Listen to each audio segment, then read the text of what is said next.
Guys, this is December the 23rd, 2024, and I hope everybody's been having a wonderful day so far. I hope everybody had a great weekend, and I hope everybody's, in great spirits going into the holidays. Christmas is right around the corner, 2 days away. Tomorrow's Christmas Eve, and I hope that everybody gets to spend good time with their family this week, and I hope it's a good, sober time that you get to spend with your family. I know that everybody will greatly appreciate the fact that whoever you are out there watching this, that you're sober these holidays. It means a lot to our friends and our family when we show up and we're there. We're present. We're not off in somewhere in drunkland or whatever it is, that you're having a problem with. I was on the way back with my dad. I was talking about yesterday that I was nervous because I had to go have my CAT scans done today at MUSC, and actually it was when we were on the way there, my dad and I were talking about Christmas, and Christmases of the past, and he was talking about how I used to be passed out every year, and how nice it is now, that I'm actually present for Christmas. I'm not drunk and passed out, because that's what I used to do. I would, get up that morning. Like I said, I was sitting there with a coffee mug with a screwdriver in it, or either Sprite and vodka or cranberry juice and vodka in a coffee mug at 7 o'clock in the morning on Christmas. And, I would make probably 2 or 3 of those as we open up presents. And I had already gotten started for the day. If I didn't wake up before everybody else at like 5 a.m. and get started, which usually was the case because I could barely sleep. Alcohol disrupted my sleep in a major way. Since I've gotten sober, my sleep has improved to the point where, I can't tell you guys how much of a difference it's made getting sober with my sleep. I sleep like a rock now, and that wasn't always the case. I used to toss and turn, wake up 1,000 times in the middle of the night having to go pee and get water because I'd be so thirsty because I was so dehydrated from getting so drunk the night before. And now I don't do that. I might wake up in the middle of the night once to go use the restroom, and the rest of the night I sleep. And when I sleep hard. It's not like I can't wake up or anything, and I still wake up early in the morning, but I go to bed really early. It's like 8:30, 9 o'clock at night. I'm in the bed and I'm asleep. I close my eyes, just go to sleep. I sleep all night. And it wasn't always the case when I was a drinker. The stopping drinking greatly improved my sleep. And I'm sure there's a lot of you out there, that can relate to what I'm talking about being able to sleep better since you stopped drinking. I would be so hungover and, would wake up in the middle of the night feeling like I needed to throw up, which I often would do. I would wake up in the middle of the night choking on my vomit because I would throw up while I was sleeping. And I'd be laying on my back. I'm surprised I'm even still here to this day because of that. But anyway, let's get to the details of why you're watching this video today, because I'm sure you'd like to know what's going on. I'm filming in the house right now because it's basically dark outside. And, it's not all the way dark yet, but it's just about there. And it is so cold out there. I did not want to film out in that cold. I wanted to film in front of this warm fireplace because, like I said, I am always so cold. So, to the meat and potatoes of it. I'm the type of person that, I guess you say I'm a pessimist, and I always expect the worst. I always have my mind set up for the worst. That's just the way I function. I've had so much bad luck. So many things happen that I just, I've adapted to already have in the back of my mind that it's going to be the worst case scenario. And if things turn out better, well, then that's great, and so be it. But otherwise, I expect for what's going to happen. And that's what happened this time. Again. So I have to have surgery again. Went and had the CAT scans done today and all that stuff, and left the hospital and was on the way back. I called because I was supposed to have all this done last Wednesday, and then I was going to have my virtual appointment where we get I'm on a Zoom call with my doctor, and we're looking at each other face to face through the tablet or phone or laptop or whatever. But I can see him. When I spoke with his nurse the other day, because they had to reschedule this kind of last minute because my insurance didn't pre-approve the CAT scan. Sorry, guys. My daughter came in here and was telling me goodbye. She's leaving. Back when I was talking about, we had the CAT scan scheduled for last Wednesday, and then I was supposed to have my virtual appointment that Thursday at my doctor. And when I talked to his nurse to reschedule it, basically she told me, this is kind of last minute. We got to do this, kind of by the seat of our pants. And she said, do you mind if the doctor just gives you a call while you're on your way back? Because she asked me, how long does it take you to get back? And I told her, it's going to take us a while. She said, well, then I'll just have him give you a call on your cell phone if you're okay with that, to give you the results. And I said, yeah, that's fine, whatever you have to do. So I got the CAT scan done, and we were on the way back, and I hadn't heard anything yet. It had been a little while, and I decided to go ahead and just call. And the nurse didn't answer, but I left a message on her voicemail and basically just said, hey, I've had the CAT scan done. It was done at 12:30 or something like that. We got there early today. And I said, the CAT scan's there. Just wanted you to know that everything is there if you guys want to look at it. And just give me a call. And I gave her my cell phone number, which they already had it. And I said, just give me a call whenever you guys get a chance. And I don't know, a little bit while after that, it wasn't even her, it was my doctor called.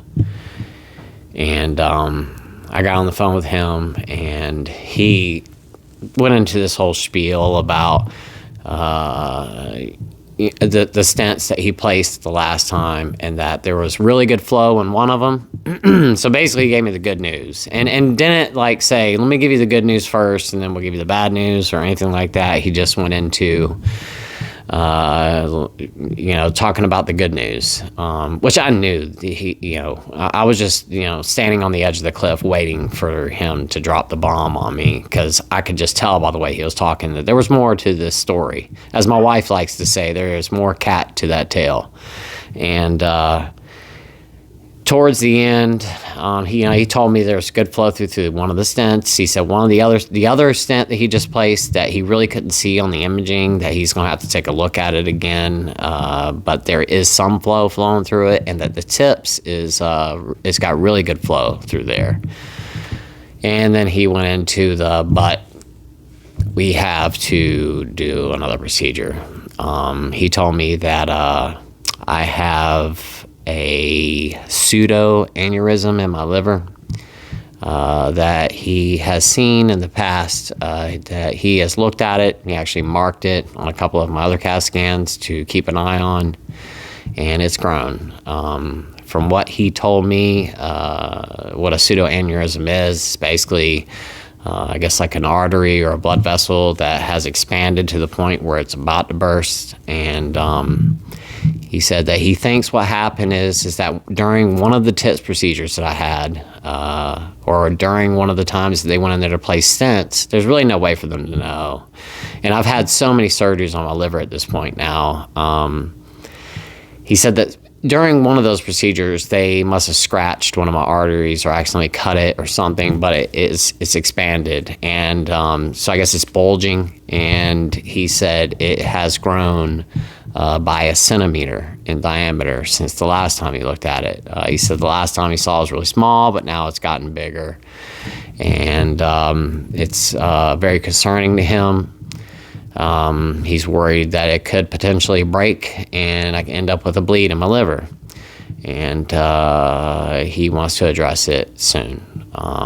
He also said that I had to have half of my spleen, the blood supply cut off to half of my spleen, and half of my spleen died while I was in the hospital during my first TIPS procedure. That didn't work out, but they were able to do the spleen procedure. But what he told me is that the varices, splenic varices, have gotten rather large, and he's really concerned about those splenic varices, and he's worried they're going to rupture. So they need to address those as well. And I think what he said they're going to do is they're going to cut off the blood supply and reroute it somewhere else. He said that my spleen has actually started to grow back, which is strange to me. I didn't know that the spleen could do that, but he said it's starting to grow back to compensate for the other half that it lost. And during that time that my spleen has grown back to whatever degree it has, that the varices have grown. And he said that they're going to have to address that. So bottom line is I'm going to have surgery again in a couple weeks. I don't know exactly when yet. He said that his nurse, Kelly, is off on vacation until Thursday, and that she'll be giving me a call on Thursday, and she'll be talking to me about scheduling this procedure. And he wants to do it really soon. He said he doesn't think it's that concerning enough to ruin my holiday. He said he really didn't want to do that to me and make me come to the hospital, during Christmas and all that stuff. He wanted me to be here to spend time with my family, and I appreciate that. He said he's just really concerned, and he wants to address those two issues. This time they're going to be going through my groin, and addressing those two things. And he also said that while he is in there, he's going to be injecting contrast into that one stent that he really couldn't see the flow through very well. He said he thinks it's flowing, but he thinks there is some clotting going on in that one stent. He said that he's going to shoot some contrast through there and just see what it looks like and maybe put a camera in there. He said depending on how things look, because he said he's not going to wait on anesthesia for this procedure. I'm going to be going in there under sedation for this one that they're going to go through my groin. He said that one of the biggest problems is that when they go through your neck, he said that there's a cannula that they have to insert when they go down through there, and he said it's really painful.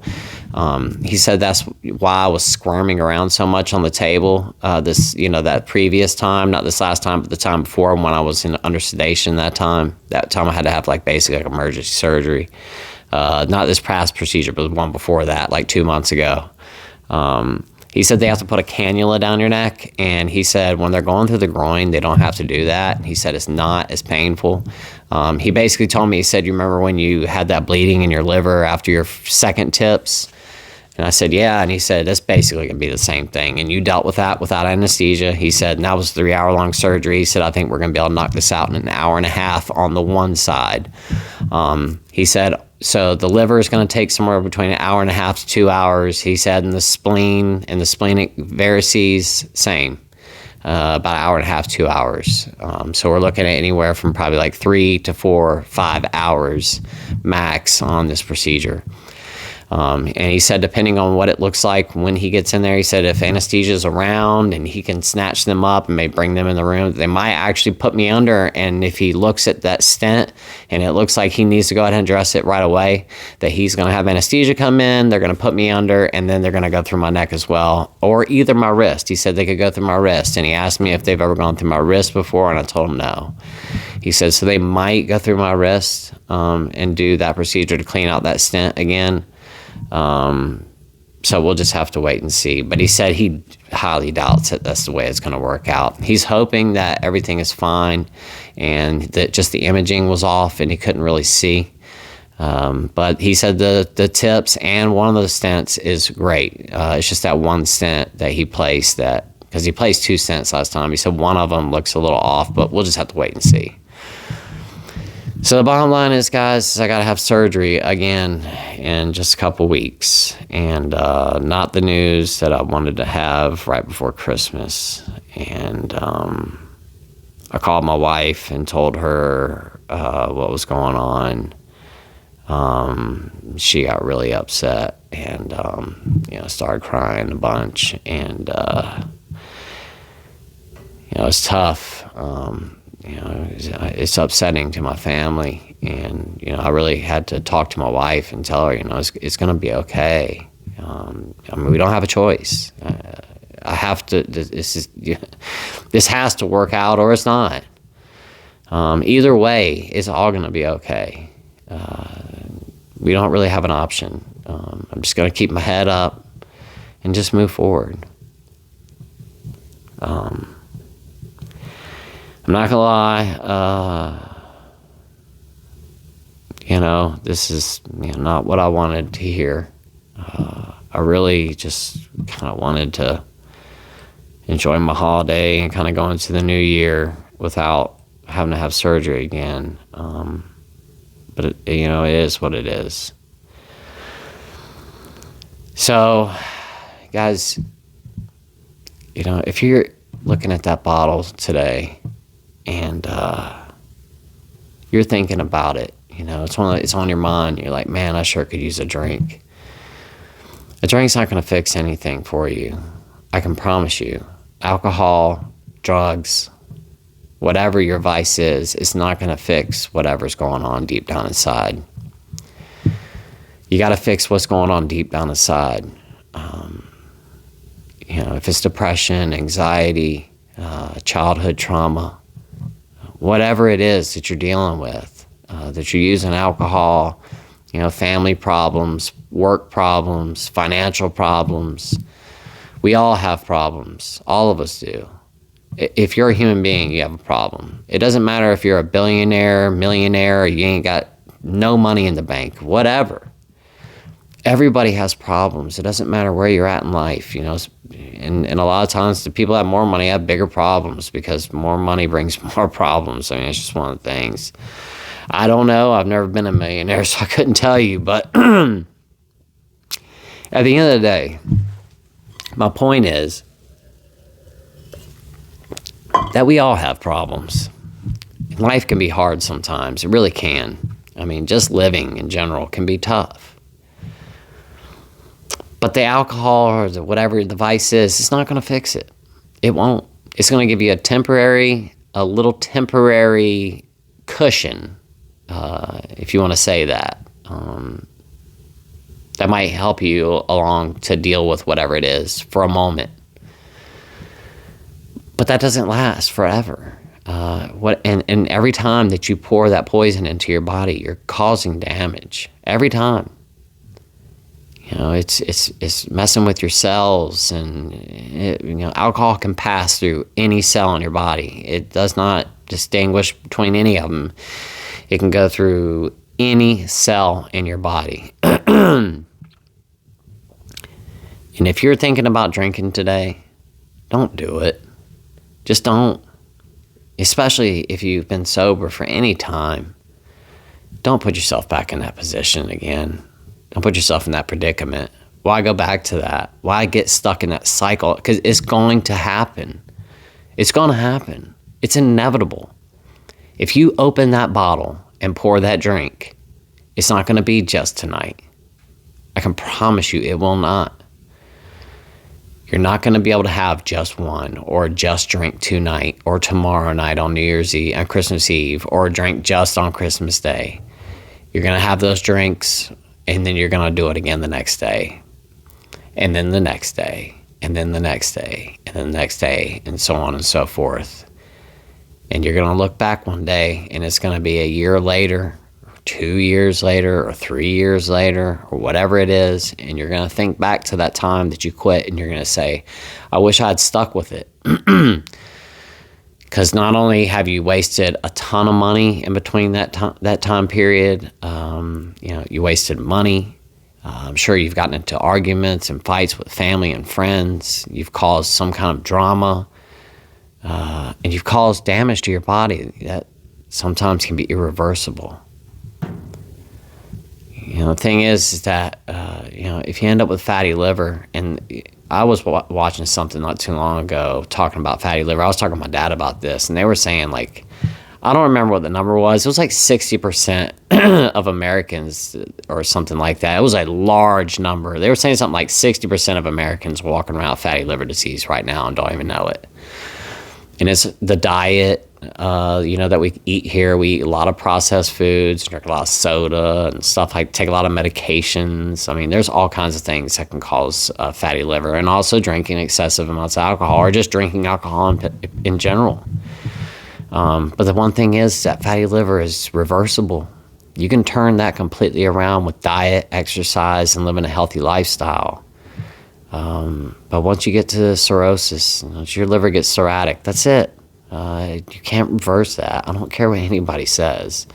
At this point right now where we're at, they do not have the technology to reverse cirrhosis. They just don't. I'm hoping that one day, here in the next few years, that they figure it out and I'm still around and I can get whatever the cure is. I'm hoping. And that's all I can do is hope. But I don't know if that's ever going to happen. I just don't. But I'm hoping that it does. I'm not eligible for a liver transplant. I'm just not. I've spoken to a liver transplant team before. I get that question all the time. Can you get a liver transplant? I can't. I've had too many problems with blood clotting. I've had blood clots. I've got stents running all through. They cannot do a liver transplant.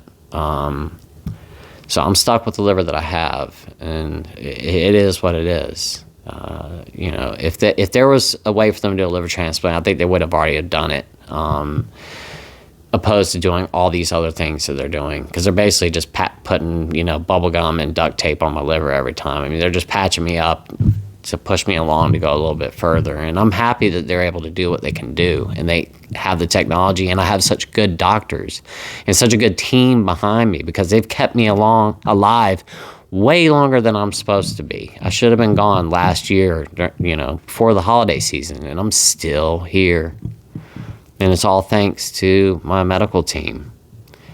All my doctors, all the nurses, all the staff that have all helped me, it's all thanks to them, and my family, and all you guys too, because you all have been here for me. You support me, you help push me along, keep me in good spirits. And while I'm talking about that, I have not gotten to the comments in the past couple days, and there's a couple reasons why. I plan on getting to all the comments. I'm so sorry that I've not gotten to them, but let me just explain to you why. Going into this, knowing I had to have this scan done today, I've been really nervous, like extremely nervous about this and scared.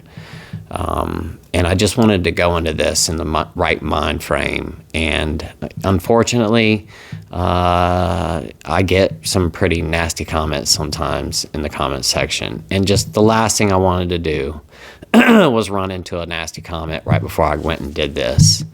And they get put in a bad headspace or something like that, because they can affect me. I mean, I'm a human being, and I don't want to spend a lot of time on this, but negative comments, when people say nasty things to me, it can hurt my feelings. And I just didn't want to deal with that. I can get 300 amazing comments from you guys, and that one negative one can just really stick out like a sore thumb. And not to mention, too, I've been really busy this weekend with my family. I've spent the whole entire weekend with my wife and my kids doing all kinds of stuff around here. I've just been extremely busy. And then today I left early. I've been in the car all day long. I cannot look at my phone while I'm in the car. I mean, I can briefly look at it to like dial a number or something like that, but I can't sit there and like text or reply to comments while I'm in the vehicle. I get really car sick when I'm trying to do that. And I've been in the car all day long or at the hospital. I just have not had time, honestly, to reply to anybody. I just haven't. So I plan on getting all the comments. I'm getting up early tomorrow morning, and I'm just going to reply to all the comments and catch up on all of them. I know that there's a lot of beautiful comments there, and I greatly appreciate it. I really haven't had the time. And like I said, I didn't want to run across something that was going to send me into a negative headspace right before I went and dealt with this. So nothing against anybody out there, and I'm so sorry if anybody's feelings are hurt because I haven't responded to you yet. That was not my intention by any means at all. I just really didn't want to get my feelings hurt right before I went into this. I just wanted to go into this with a clean headspace. And like I said, also, I've just been extremely busy with my family. I really haven't had a lot of time. But I will catch up on all of it tomorrow. So just hang tight. I'll reply to all of you guys. Just let me get on it tomorrow. It's rather late right now, and my family are going to be home here in just a little bit. I'm going to be hanging out with them. There's no way I'm going to be able to get to the comments tonight, but I'll get up early tomorrow morning and reply to all you guys. I'm just going to spend the morning doing that. We have to go to my mother-in-law's house tomorrow for Christmas over there, and I think we're going to go in the afternoon, so I'll have plenty of time in the morning to get to everybody and catch up.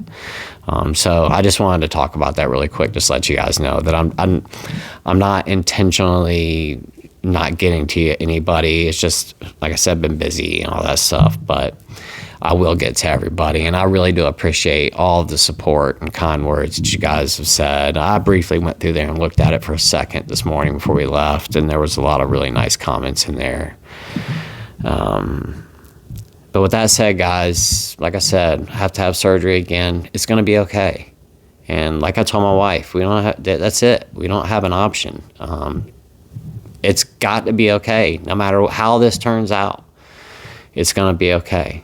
And, am I upset about it? Not really. Am I sad about it? Yeah, I'm really sad about it. I'm tired of stressing my wife and my kids out with this stuff. I'm tired of making my wife cry. And I'm still paying the consequences for what I did.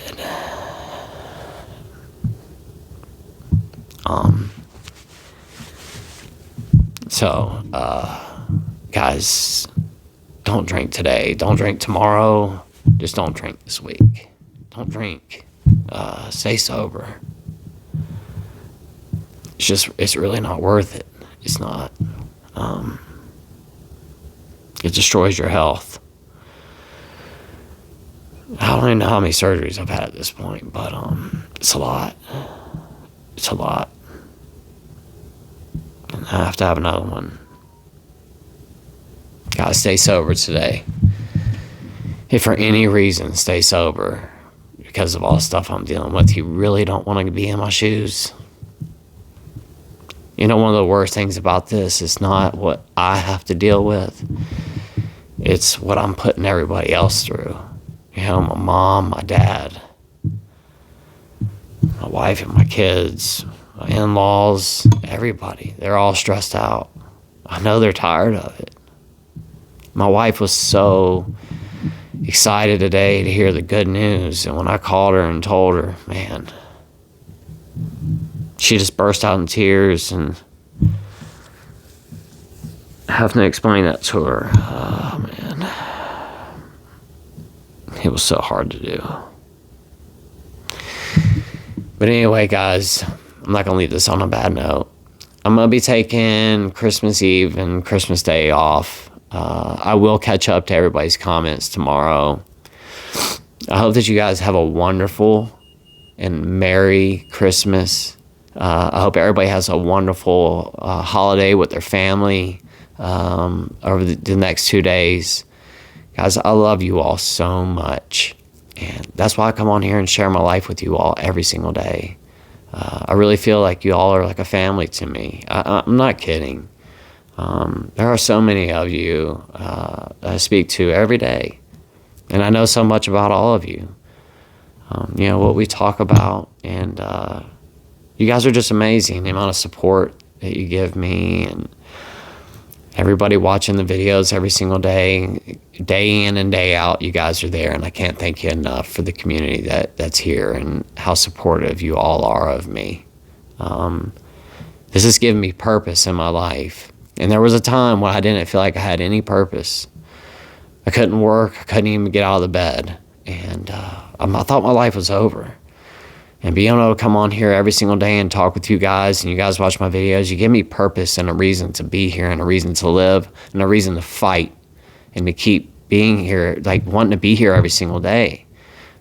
I want to be here for all of you and for all the new people that are going to be showing up to the channel. I want to help.